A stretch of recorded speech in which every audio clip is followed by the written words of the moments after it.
Hi everybody, I hope you're having a good week, and I hope that we're all staying safe, we're all staying healthy, and that we're all staying sane as we go into our third week of this quarantine and isolation. This week, in the Torah portion, we're still reading from the book of Leviticus. It's Parashat Tzav this week.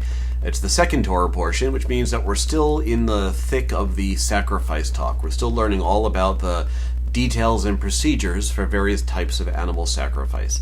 And we're told in this week's Torah portion, in Leviticus chapter 8, verse 29, Moses took the breast of the animal and he raised it as an elevated offering to the Eternal.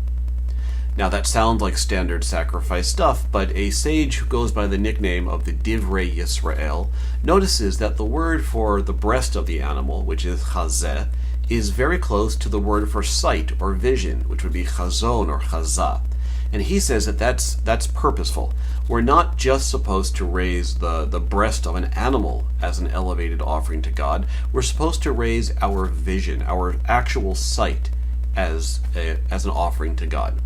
Well, how are we supposed to do that? What does it mean to make our sight holy in some way? To make our vision, not vision in a deep mystical sense, just literally the things that we're looking at. How can we make that holy? Well, one possibility comes to my mind in part because I am sitting here right now getting ready to teach my first class on mindfulness. And it seems to me that mindfulness is most certainly one way that we can make our vision, our sight, into something holy.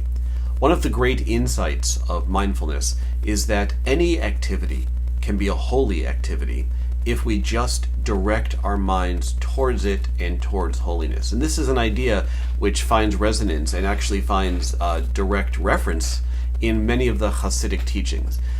When the Hasidic masters read B'chol darchecha da'ehu, in all of your ways know God, they say literally in everything that we do, it's possible to know holiness. It's possible to get closer to holiness. And that means that a simple act like walking, or a simple act like playing a musical instrument, or even a simple act like looking at something can be holy if we just intend it to be so. This is like almost everything, or probably every single thing in mindfulness, an idea which is really potent right now. Because if there's one thing that we've all got, or most of us have on our hands, it's time to do things, or time to do nothing. And often it can be difficult and frustrating to fill that time. One way that we can do that, that's unbelievably powerful and productive, is to choose to take a walk and look around, or sit still and look around, but to do so mindfully. To decide that we're going to look at things in a holy way. For me, being outside makes this easier. You can do it inside, but being in the natural world is just such a simple way to get at this. But take a walk outside and leave the headphones at home. I don't do this often enough, I will fully admit that, but walk outside and look at nature. Look at trees, look at a pond, look at animals, and just let yourself be amazed by them. Let's let ourselves be unused to the beauty of the world, to be impressed anew by how wondrous the world can be. It's a simple thing to do, but it's a truly powerful and beautiful thing to do.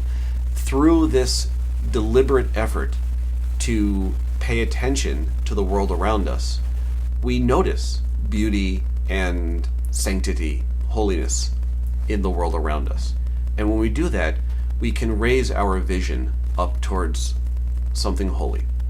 Let's take the time, take this unfortunately gifted opportunity to slow down, look around, and see if in doing so we can see something holy, but we can make seeing itself a holy act. Take care, everybody. I hope to see you soon.